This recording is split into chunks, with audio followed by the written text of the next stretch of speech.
Thank you for listening to A Glimpse of the Kingdom. I'm Dr. David Pendergrass. In this podcast, I want to play for you a recording of a discipleship lesson I gave for the people at First Methodist Church, Houston. I hope you enjoy. Hey, disciple, let's look at a very important event in the life of Jesus. We're going to turn to Mark chapter 14. Mark 14, and we're going to look at the final meal, betrayal and meal of Jesus. In Mark chapter 14. Let me say a little bit about, we're going to start, in fact, let's say we'll start in verse 12, okay? Verse 12.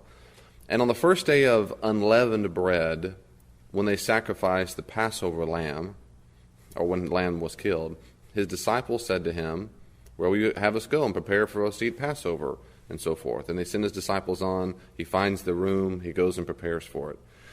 Let me say a little about this concept of Passover and unleavened bread, these festivals that they're having.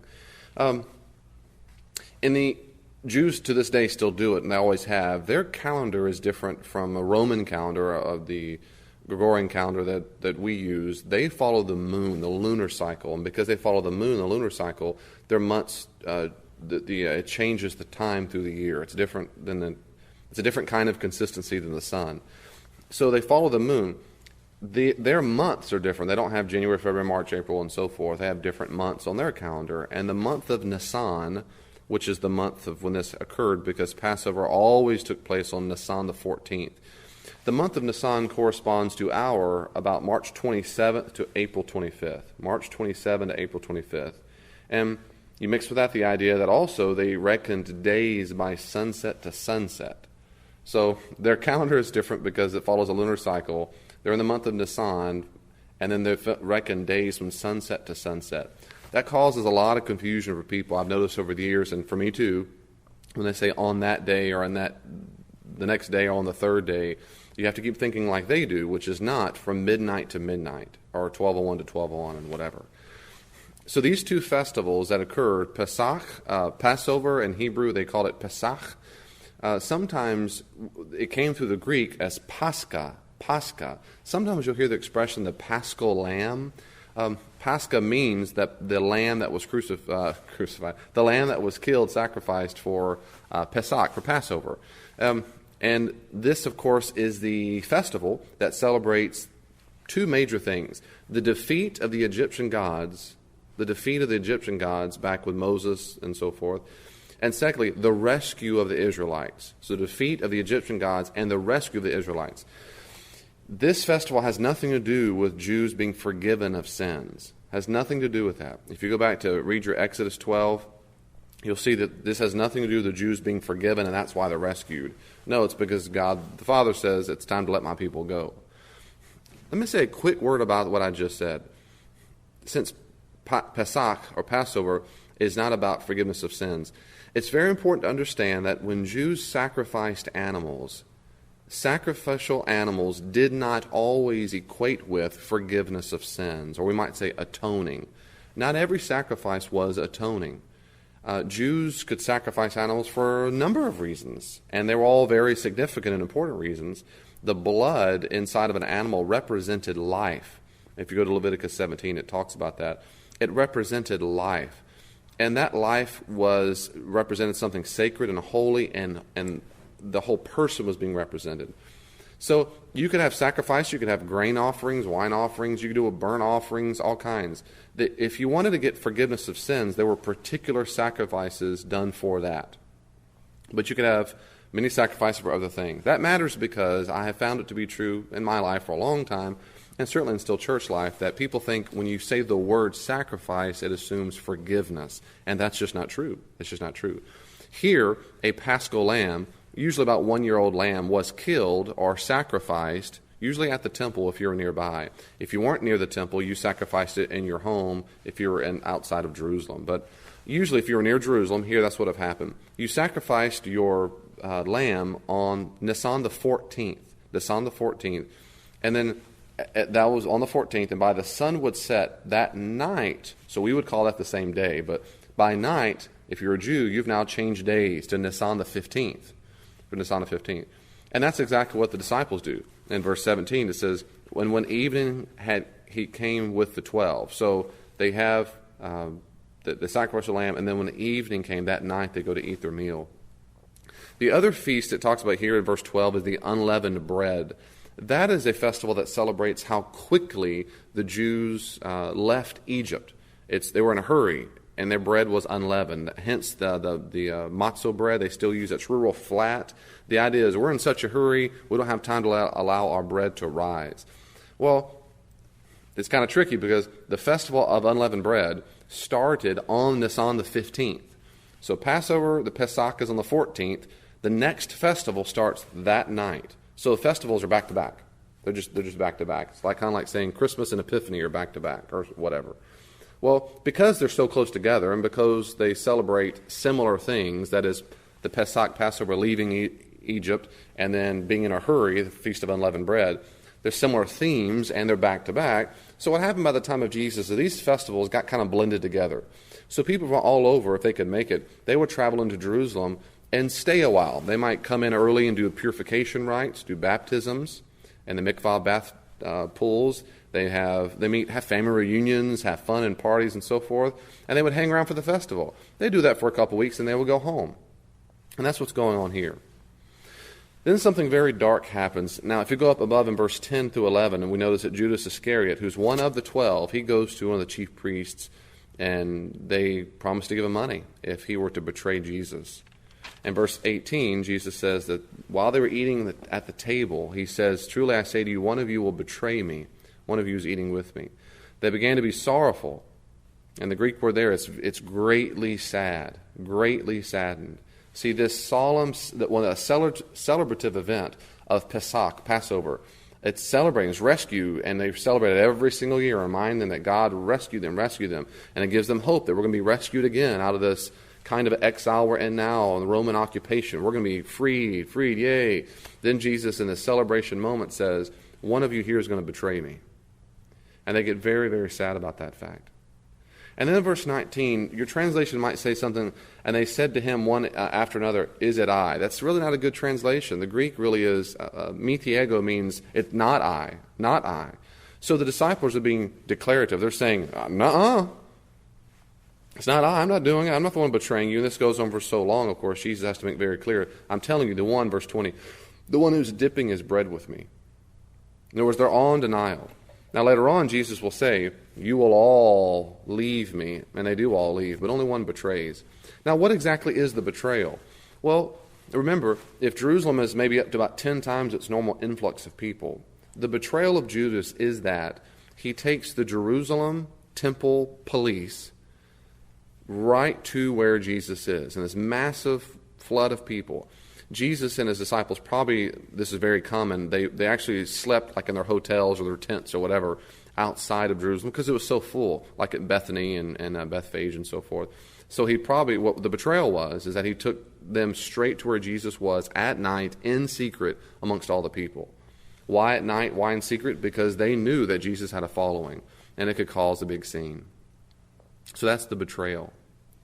Jesus then, of course, gives a typical woe. Woe to the one who betrays the Son of Man. That's what all prophets did in the ancient world. The prophets gave woes. It's a way of judgment. It's not saying, "Now I have now condemned you." It's just a typical way to say that you're going to be judged, and this is not good for you at all. We see it through all the prophets.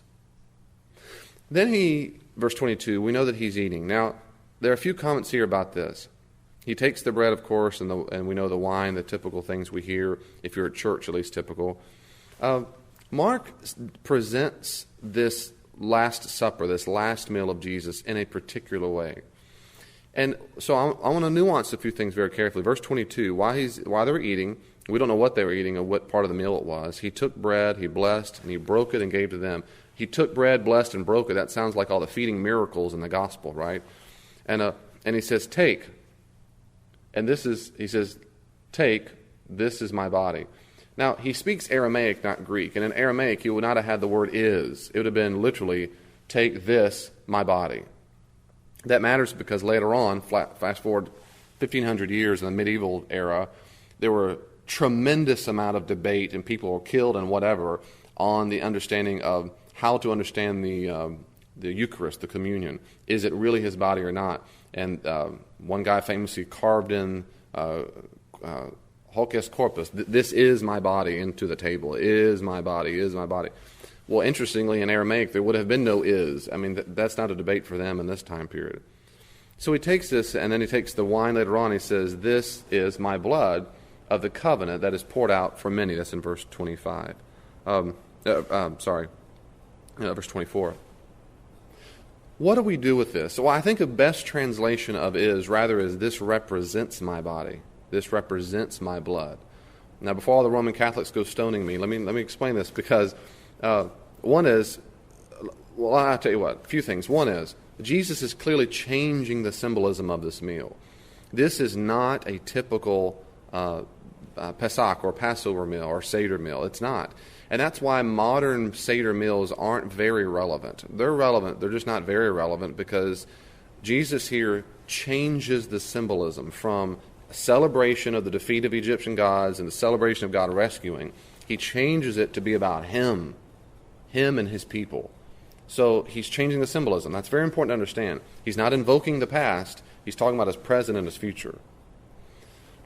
Two, Jesus only emphasizes two elements. In the entire Passover, there's only two things He emphasizes, bread and wine. Bread and wine. Now, those are staple parts of a Mediterranean diet. And so it's not weird at all that He has those two things. He didn't say anything about the spices and all these things, or how many cups of blessing there were. He didn't say any of those things. By the way, those if you go into Seder meals and they have the different cups of blessings, the way we know about the different kinds of cups of blessing and the spicing come from later Jewish works. And that's why it's always, what's the word? It may not be accurate to think that's what Jesus did Himself in the first century, because we don't have evidence of exactly how they did a Passover meal in the first century. We don't have evidence of that. Nevertheless, He takes bread and wine. They represent His flesh and His blood. Now, surely when Jesus broke off the bread and said, this is my body, surely He understood He did not just rip off His thumb or a piece of His flesh. Surely He understands this is a symbolic nature. I'm holding a piece of bread. Surely when He takes the cup of wine, surely He knows He had not just cut Himself and poured out blood. So he cannot be meaning it's literally His flesh and blood. It's a symbolic gesture. It represents my body, represents my blood. But what does the symbolism mean? That's the question. How does Mark interpret the death of Jesus? Well, Mark gives us a particular view of the death of Jesus, and Luke has a similar view, but it's not representative of other major texts in the New Testament. What I mean is, Mark gives us a particular Markan understanding of the death of Jesus that's typically drowned out by the louder voices of Paul and Hebrews and John and Matthew, and those are important voices. Mark says something particular, though. I want to make sure we get what Mark is saying. Why? Because Mark is inspired, and I want to hear what Mark has to say about his theological view of the death of Jesus. Jesus says He gives His life for many. Well, that's an allusion probably to Mark 10:45, where Jesus says He will give His life will be a ransom for many. A ransom for many. A ransom was the money or possessions that you swapped out with a person to purchase the freedom of a slave or a prisoner. That's what you did. So I'll give you so-and-so if you give me so-and-so. So there is a transaction that takes place, as it were. There's a transaction. It's objective, but that's what happened. They swap it out. So I'll give you $100 if you give me him. The $100 counts as that. So it frees. That's how you free. That's how you liberate. You set free the person. That's what a ransom does. A ransom has nothing to do with forgiveness. The person's not forgiven because you pay money for the slave. They're not forgiven of any. Forgiveness is irrelevant to that. That means that's the price of being set free. Then also he says that His blood, this is my blood of the covenant poured out for you. Well, that alludes to two different passages in the Old Testament, and both are really important. In Zechariah 9:11, he speaks about the covenant ushered in by this peaceful king riding on a donkey, which he just did in the triumphal entry, rather the peaceful entry. So the blood of the covenant in Zechariah 9:11 is a way to claim all those who are being freed from captivity. Because in Zechariah, it's about the Israelites being freed from captivity of foreign powers. So the blood poured out demonstrates their freedom from foreign powers. In Exodus 24:8, we also hear about the blood of the covenant poured out. In Exodus 24:8, The Jews have just come from Egypt, basically, and they're having this peace offering and sacrificial time with Moses, and he takes the animal's blood, he splatters it on the bottom part of the altar. He splatters the bottom of the altar, which sanctifies it, makes it sacred, and then he takes some of that same blood and he sprays it, he flings it on the Israelites. Now, if you're like me, that sounds pretty bizarre and primitive. You get the blood and you're spraying people on it. It sounds like a horror movie. But for them, it's very significant because the blood represents the life of the person. And by doing this, by marking out the Israelites and marking the altar, it demonstrates that they are being marked as God's property. See, there was a time, I love one of my former professors, Sharon Dowd, said this. At one time, they were pharaohs. They were marked by Pharaoh. Now they're marked by God. Therefore, if you take these three references, and there's only three here, that allusions, we see that in Mark, and by the way, and Luke too, but in Mark, Jesus' death is not associated with forgiving sins. In Mark, Jesus' death serves as a ransom. It serves as a ransom, setting all of his disciples free, probably from the kingdom of evil. It sets them free. It liberates them from the kingdom and powers of darkness and evil. 2, it marks them. It marks his disciples as those who have been set free and have a covenant with the Father through Jesus. It reminds us of the religious tattooing in the ancient world. They got religious tattoos all the time. Zeus, Asclepius, whatever. It's referenced in Revelation. The mark of the beast is really a religious tattoo. To whom do you belong? If you went to Ash Wednesday, if you went to a ceremony, you got a cross put on your forehead. I did it here at West Chase, and I marked people with the cross. I marked people, and I was marked as God's people.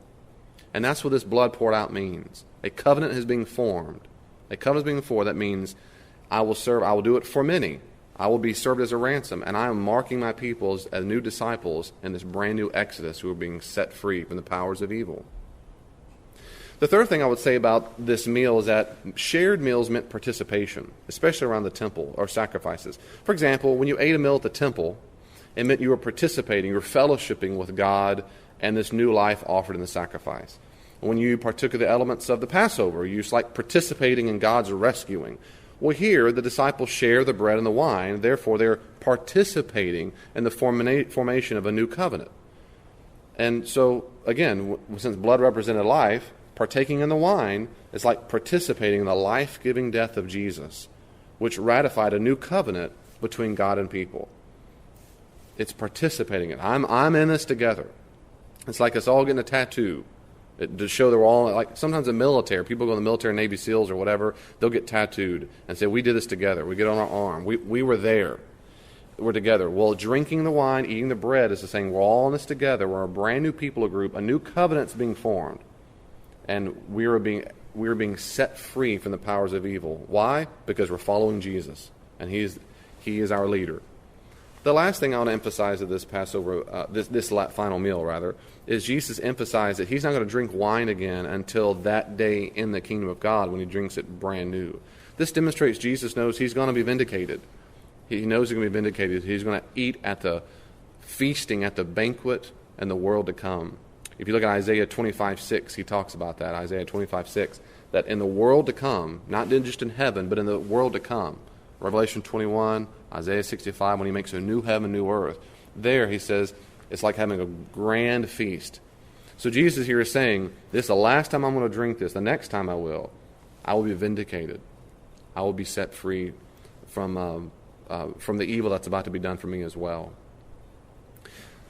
It is still perfectly appropriate and perfectly good to say the death of Jesus does forgive our sins. That is one of the dominant views in the New Testament. It's one of the dominant views of Paul, again in Matthew. Interesting, when Matthew talks about this Last Supper, Matthew adds the words, poured out for many, for the forgiveness of sins. Matthew adds those phrases. So Matthew wants to make sure you see that. And so does Paul, so does Hebrews, and so forth. So it's certainly good Christian theology to say that. What I'm saying here is, with many, many other scholars, not all agree, but many, many other scholars, and I could certainly concur with them, that Mark gives us one particular view of how to understand the death of Jesus. And it's not atoning. It's not about the forgiveness of sins. It's about being set free from the powers of darkness and evil. I don't know about you, but that's good news to me. That's good news to me. When I think back on how much I have been set free from, when I meet people all the time who are addicts, they're addicts, and not just addicts to alcohol and drugs and so forth, but even that included. But those who are set free from the bondage of gossip and greed and materialism and the bondage of narcissism. It's all about me. That Jesus' death sets us free from that. It serves as a ransom. You and I are in a terrible, terrible debt, and Jesus paid it all. He really did pay it all. God bless you. See you next time. Thank you so much for listening to today's Glimpse of the Kingdom. If you want more theological reflections, go to davidpendergrass.com. If you want me to come out to your church or to help your organization with consulting, go to davidpendergrassconsulting.com.